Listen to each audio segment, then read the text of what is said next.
Société civile et lutte contre l'extrémisme violent au Bénin, cadre d'engagement, action et perspective, c'est le thème de l'édition 2022 de la conférence LEAD, Entendez leadership, entrepreneuriat, action et développement du réseau alumni des jeunes leaders du Bénin.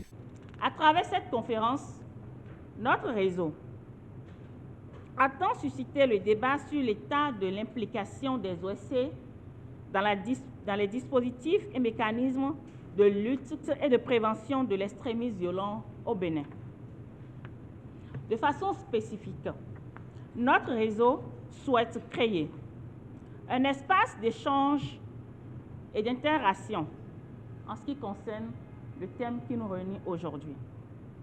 De discuter et cerner les enjeux et défis liés à l'engagement des acteurs de la société civile dans la lutte et la prévention de l'extrémisme violent au Bénin. La sécurité pour tous et pour toutes ne peut pas être réalisée sans une société civile et de citoyens actifs.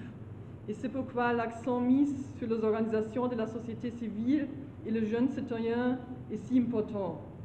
Parce que la jeunesse est un élément essentiel d'une société civile dynamique.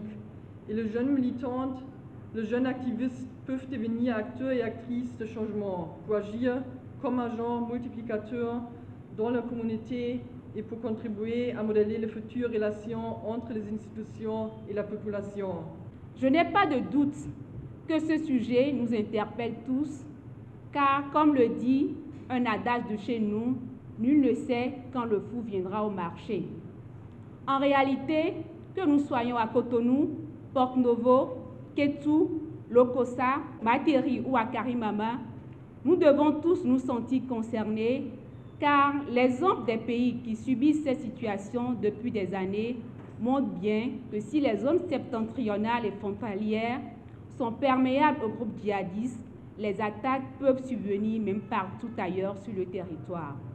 Venus de tous les départements du Bénin, ces jeunes leaders entendent jouer leur partition dans la lutte contre le fléau. La lutte ne peut pas être le tout sécuritaire, c'est-à-dire que les militaires vont sur le terrain et attaquent l'ennemi sans intégrer tous les autres aspects. Il faut que cette lutte soit faite de façon holistique.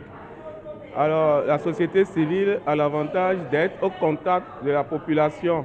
Cette conférence, d'abord, avant d'aller au niveau de l'État, c'est que cette conférence apportera à tous les participants d'abord un plus sur l'extrémisme violent et elle sera assortie d'une prise de résolution. C'est la prise de résolution qui impactera notre État parce que les jeunes prendront des résolutions dans le cadre de la lutte contre l'extrémisme violent. Et donc chacun va s'engager à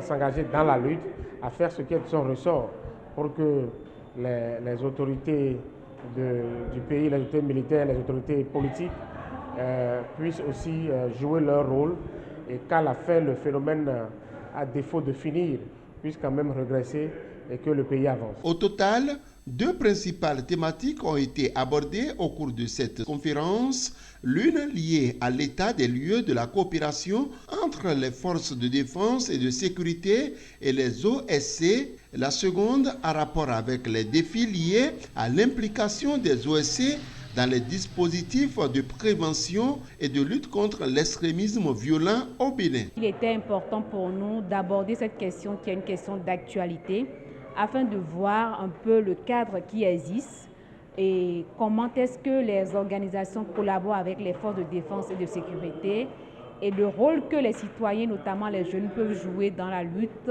contre l'extrémisme violent. Vous savez, quand on parle d'extrémisme violent, on a tendance à confondre avec déjà le terrorisme. Donc c'est des thématiques, c'est des thèmes que nous ne maîtrisons pas forcément en tant que jeunes.